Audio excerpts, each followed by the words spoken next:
Hi guys. Now today we're focusing on the fourth and final poem by Dickinson, After Great Pain a Formal Feeling Comes. So remember that she's focusing here, of course, on her response and reaction then to a traumatic event in her life. So we can speculate as to what that particular event might be.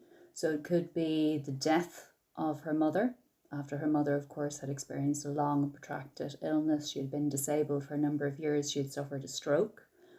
It could be, of course, her fractured relationship with her brother. So the fact that she fell out with her brother. It could be, of course, romantic heartbreak. So she had two particular suitors. It could just simply, of course, be a documentation of her rejection of society. So kind of, we'd say, a splintering. So the idea then that she's removing herself from society and then focusing on the fallout or the aftermath of that.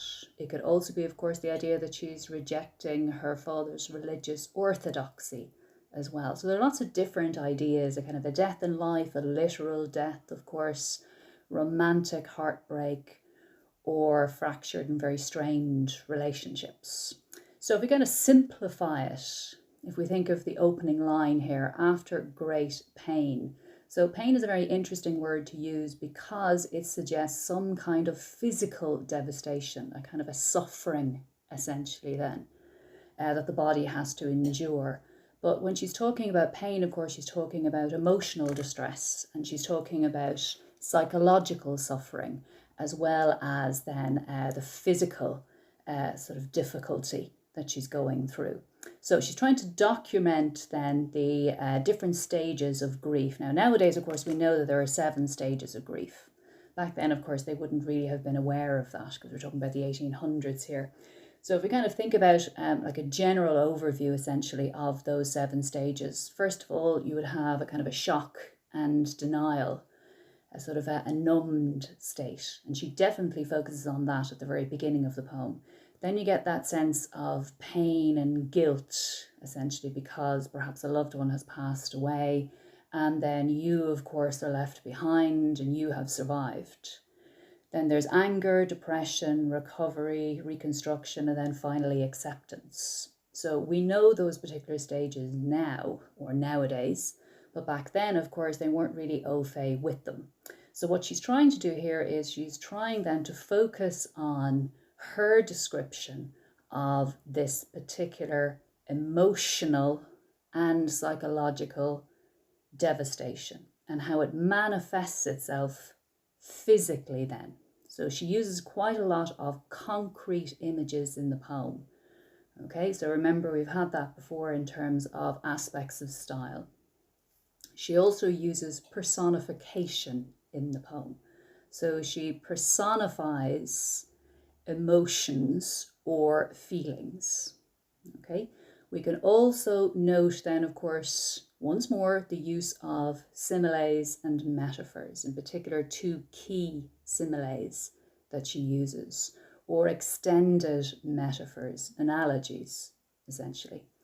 And then we can focus on simple alliteration as well. So you should be able to, we'd say, pinpoint 2 or 3 key examples of alliteration in the poem as we're going through. So make sure that you have the poem in front of you, and then make sure, of course, that you're looking out for the different examples pertaining to the aspects of style that I've mentioned already. So we have those 4 basic aspects of style: the concrete images, the comparisons, could be similes, metaphors, analogies, personification, as opposed to anthropomorphism, which is what we had, of course, when it came to the previous poem. And then finally, that old chestnut, alliteration. Okay, so at the very beginning then, after great pain, a formal feeling comes. Notice once more, of course, the simple, we'd say, language that she's using at the very beginning. Notice the use of alliteration in formal feeling. So it's soft, but it does create, we say, kind of almost an eerie or sinister sound here. There's a sense of unease as such here. And the formal feeling would suggest, first of all, the notion of a formal service, that you would have in terms of a funeral and then, of course, an internment or burial. But a formal feeling, of course, does suggest that kind of coldness, that kind of isolation that she feels as a result of the emotional distress, as a result of loss or bereavement or grief. So if you think about it, there's a big difference between grief and mourning, because grief, of course, is what you feel, and then mourning would be the expression of that particular feeling. So back then, of course, we're talking about America, we're talking, of course, about the Calvinist community, we're talking about the 1800s, they would not have expressed their grief openly. So Dickinson is talking about how she's internalizing her feelings. Okay, so the idea is that she's going about her daily routine, but she is not talking about the distress that she feels. She's not expressing it openly. So she's trying to sort of tease that out. She's trying to explore it then in this particular poem. And it's quite similar, of course, to Hope is a Thing with Feathers, because it uses three simple quatrains, three simple verses. And she's using the Calvinist meter then, of course, when it comes to the rhythm. And she's using, of course, the sort of quirky or eccentric punctuation, the use of the dash. So after great pain, a formal feeling comes. The nerve sits ceremonious like tombs. So notice the use of personification there. So the nerves become almost like mourners at a funeral, kind of churchgoers essentially. So you can imagine them sitting then in kind of regimented lines in the pews within a church or a chapel as such. But it's the idea that they're very kind of stiff and rigid. So it sort of emphasizes the notion then of almost being frozen. It's a very cold, sort of heavy image that she's reinforcing here. So they're observing the funeral rites, but there's no sense of kind of warmth. There's no sense of fluid movement here. And that might suggest, of course, the idea of shock or denial in terms of a response then to grief or bereavement. So the nerve sits ceremonious. Think of the idea of a ceremony, of course. It has certain stages or certain parts to it. You have to observe, of course, the rigid ceremony itself. So like tombs, so using a simile there. Okay, we're all very familiar with those.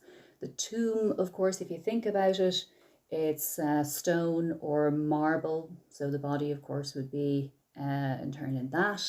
So it emphasizes once more a very cold, very heavy, very weighty image. You could say maybe the tomb image is a kind of claustrophobic image as well. It's sort of the idea that her emotions are locked inside and she can't express them, she can't verbalize them as such. And you just get this outpouring then, of course, when it comes to the poem as such. So comparing her nerves then to tombs, as if they're just frozen in time. And if you kind of think about the nerves, of course, would suggest a sense of anxiety, a sense of anguish as such then, but it's all locked deep within her. And we really kind of emphasize the idea then of grief as being something that is emotional, that is physical, that is perhaps spiritual as well. It's all of that together, all of those sort of mixed up. The stiff heart questions, was it he that bore, and yesterday or centuries before? So even think about the fact that she's using a straightforward question here. It's kind of the idea that grief leads to a sense of confusion or bewilderment or a kind of befuddlement, essentially, that you just feel ill at ease, that you just feel lost, or that word that we've used before, discombobulated, disorientated, essentially. So the stiff heart, think about it stiff again, once more rigid, once more relating back to the idea of something very formal, of course. The stiff heart questions, was it he? So notice how she's personifying the heart, essentially, as a human being, a whole human being. So in a way, then, she's using what we have termed before synecdoche or sandoche, some people like to pronounce it. So it's the idea that one particular part of the body comes to represent the entirety of the body. So the stiff heart questions, was it he? Notice this is quite similar to the previous poem where she used a male persona in The Narrow Fellow in the Grass. So here the heart is depicted as masculine. And you might say, that's kind of strange. Why does she do that when she's talking about her own heart? But it's kind of the idea that the heart feels almost like an alien organ or an alien entity within her. There's a kind of dislocation here. It's almost as if the heart doesn't feel like her heart. And think about it, the heart is supposed to be beating, it's supposed to be energetic, it's supposed to be warm. But now it just feels like stone, a heavy stone in her chest, in her breast, essentially. So the stiff heart questions, was it he that bore, to bear something, to endure it, to suffer it? And yesterday, or centuries before? So this is a great line, just emphasizing, of course, that when you're grief-stricken, you lose all sense of not just space, you lose all sense of time, essentially. That everything just merges into one. The time has no meaning, the time has no purpose. That a minute can feel like a day. The weeks just go past and maybe, essentially, you don't move on, or you can't progress, or you can't break out of the sense of grief. You can't, of course, resolve it in any meaningful way.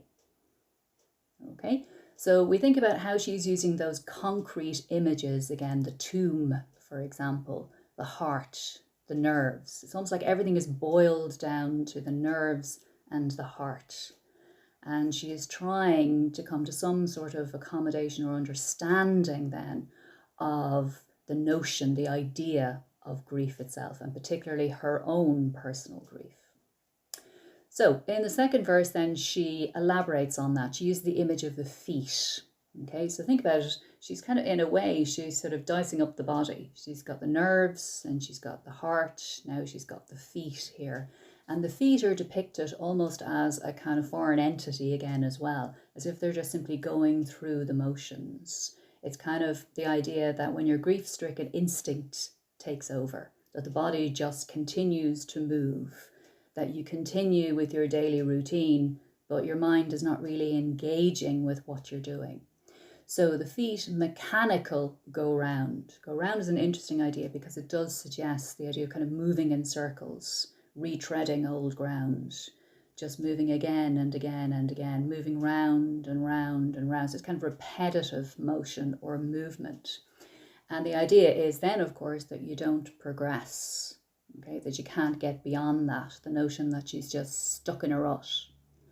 So the feet mechanical go round. I mean, mechanical does remind us then of the nerves being frozen, or the stiff heart as well, this kind of robotic engagement with the world, or robotic movement.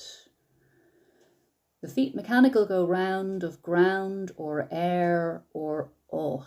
So the word aught just means of anything, essentially. So even think of, we'd say, the repetition, also think of the sound effects there in round and ground. We have, of course, the assonance there, the simple repetition. It's kind of the idea that sometimes, of course, the feet are connected to the ground in a very concrete way. Okay, so you feel connected with reality one moment, and then almost as if like you're floating in air, as if you feel sort of dislocated, as if you don't feel grounded or connected to anything or anyone. So she describes it then as a wooden way.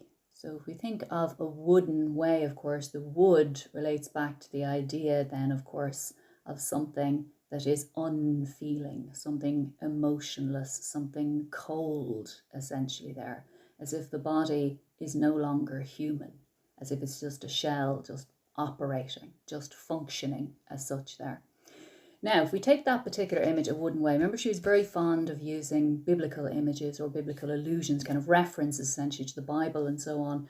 So I think, and it's just a particular idea, that the wooden way may relate back to the idea of Christ and the burden of the cross on his way to Calvary, because we could relate that back to the fact that she uses the word bore earlier on, he that bore. So that could be a reference to Christ then and his suffering, obviously, carrying the cross then all the way to the hill of Calvary. So we have this idea then of grief being a journey, a struggle, essentially. And it does remind you, maybe if you want to kind of veer away from the whole notion of Christianity or the Bible, a kind of Sisyphean notion. So Sisyphus, remember, of course, the Greek figure who was forced to push or roll a boulder up a mountain for his misdeeds, essentially. And then once you get to the top, of course, the boulder would roll back down again. So it's the idea of something sort of futile and pointless, repetitive, sort of an endless struggle day after day. And there doesn't seem to be any end to it at all. Okay, so the wooden way, even the way that she's using alliteration as well, it does create a very sort of a dull kind of deadening effect throughout the poem. So you have the combination then of these particular images with the sound effects, kind of reinforcing then, of course, what grief means to her. So a wooden way, regardless groan. And if you think about regardless, it just means sort of without consideration. Once more, you're not engaging with anyone or anything. You're not thinking through. You don't have any plans for the future. You're sort of aimless, essentially, almost if you're just kind of wandering around. A quartz connection, or contentment, I should say, like a stone. So quartz, remember, is a mineral or a crystal. Nowadays, of course, the way some people believe that they have healing properties and so on. But quartz, of course, is very hard and it can be heavy, but it's also quite brittle. And that might suggest the idea of the nerves or the heart or even the feet as well. It's kind of the idea they're very kind of leaden and lumpy.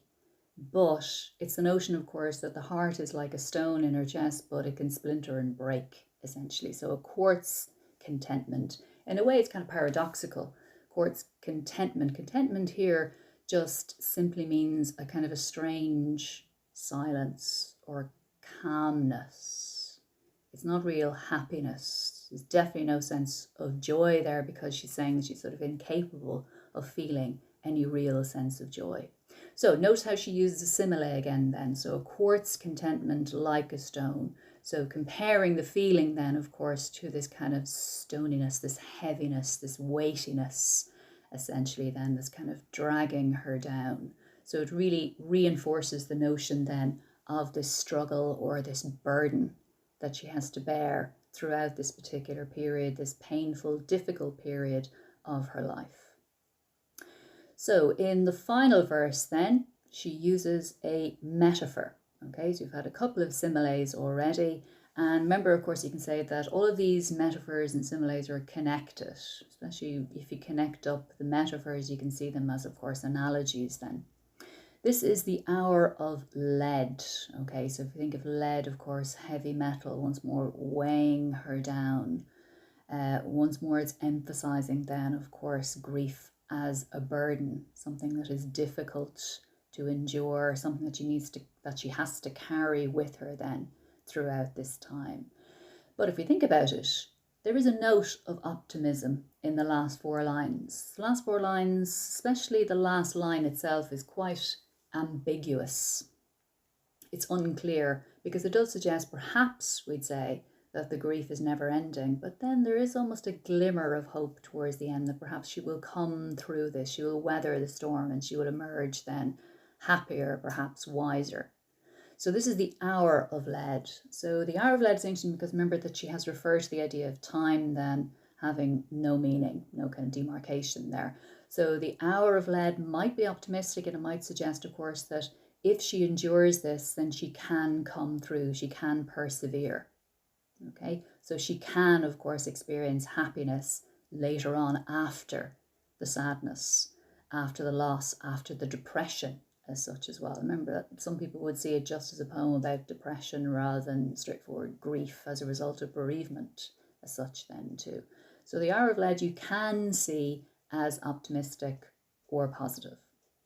Remembered if outlived. So outlived, of course, would suggest survived then, that she can possibly overcome this trauma. She can get through, she can pass through the different stages. Because think about it, we get the sense that she's in the first or second stage of grief and she has a long journey ahead of her. As freezing persons recollect the snow. Remember, of course, we've had the image, obviously, of the stone before. We've had the image of wood, of quartz, of lead. She's using quite a lot of natural images, very concrete images again, throughout the poem. The snow would suggest that sense of coldness, isolation, the sense of being dislocated, the sense of feeling lonely, perhaps as well. So as freezing persons recollect the snow, it's kind of the idea that you go through a period if you're kind of lost in a snowy landscape, and maybe you experience something like hypothermia, or just being chilled. Essentially, it reminds us, of course, the last few lines of the narrow fellow in the grass as well.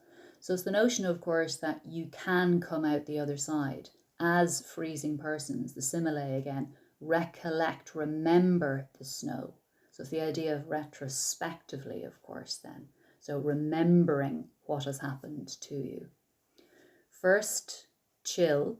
Okay, so think of the coldness there again. That might be that sense of shock or denial then in terms of grief. Then stupor. And stupor, of course, just means that sense of loss, that sense of confusion, that sense of feeling bewildered, that sense of discombobulation. Notice how she is using the dash in a very dramatic way then to pace the last line. So it's first chill, then stupor, then the letting go, as if she is documenting the different stages then of her grief. So the last part then says, then the letting go. And the letting go, of course, can be interpreted in two different ways. You could say, of course, that it's very pessimistic, that perhaps she cannot endure this grief, and perhaps she succumbs then, of course, to darker thoughts. Her depression overwhelms her, or perhaps a yearning then for death itself, her own death. But then the letting go, of course, could be the final stage of grief, which of course is acceptance. So she accepts what has happened to her, she's able to deal with her own trauma, and she's able to move on. So a sense of maturity, perhaps, towards the end of the poem.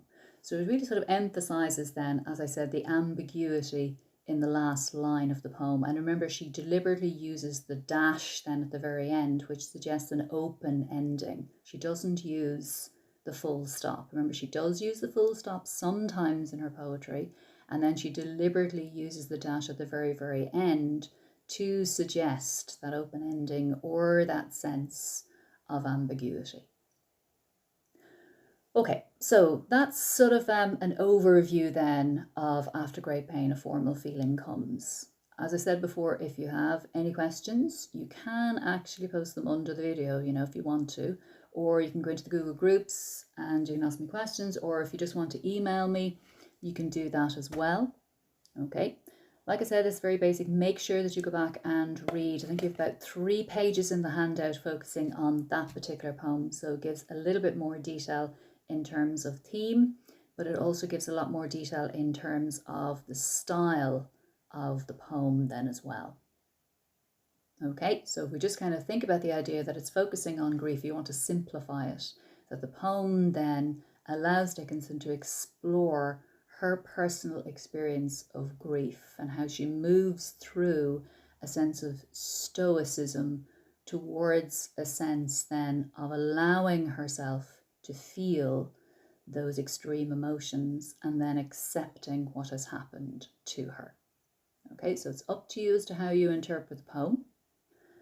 If you want to just focus on the idea of overcoming grief, if you want to focus on the idea of depression, if you want to focus on the idea of a death in life or rejection of society or her father's values, or dealing with heartbreak, unrequited love, perhaps we'd say too, or simply the idea, remember we've sort of briefly explored that, the notion then of a nervous breakdown, or we were also looking at the notion of writer's block as well. And if you wanted, you could have a quick read through the poem, I Felt a Funeral in My Brain, okay, because some people would see that as a kind of companion piece. There are a few other poems, of course, where she is focusing very specifically and very explicitly on the notion of death itself and her deathbed. But I Felt a Funeral in My Brain, perhaps we'd say, is the closest that you'll get to this particular poem in terms of other poems on the course.